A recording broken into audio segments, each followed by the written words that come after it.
Salutare toată lumea, eu sunt Gabi și bine v-am găsit la un nou episod. În acest episod vă arăt cum puteți să postați dacă sunt youtuberi renumiți sau doar youtuberi. Dacă nu vă merge să postați pe YouTube instalat. Intrați foarte clar pe Google și scrieți YouTube. Merge mai greu ca cizma asta. Așa, eu sunt deja conectat cu contul meu, pentru că nu prea pot să postez pe YouTube-ul instalat. Așa că postez pe YouTube-ul din internet.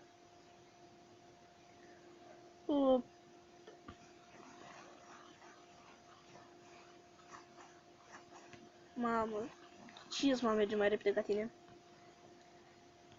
Și vedeți, eu sunt deja conectat cu contul meu și eu postez după YouTube, nu după YouTube instalat.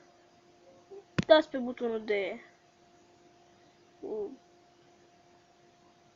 stare sau cum îi ziceți voi. Așteptați să se facă toate nebuniile astea și dați pe ăsta. Și o să vă dea să scrieți acolo, să dați videoclipul. Mamă. Așa o să vă apară acolo, scrieți numele videoclipului, dacă vreți să fie pe privat, dați pe acesta și o să vă apară public, nelistat sau privat. Eu o să dau pe public, logic. Și o să, când termin episodul, o să postez pe internet.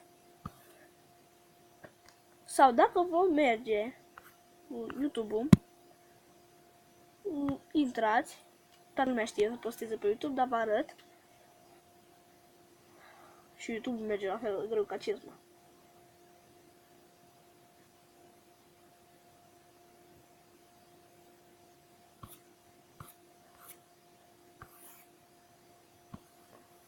Și dați la fel pe butonul de...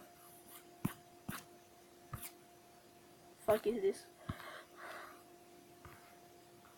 De băgare pe nu știu ce. Și... pe cam acesta a fost și episodul acesta.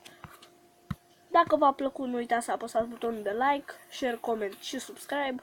Ne vedem și data viitoare la un nou episod. Pa, pa!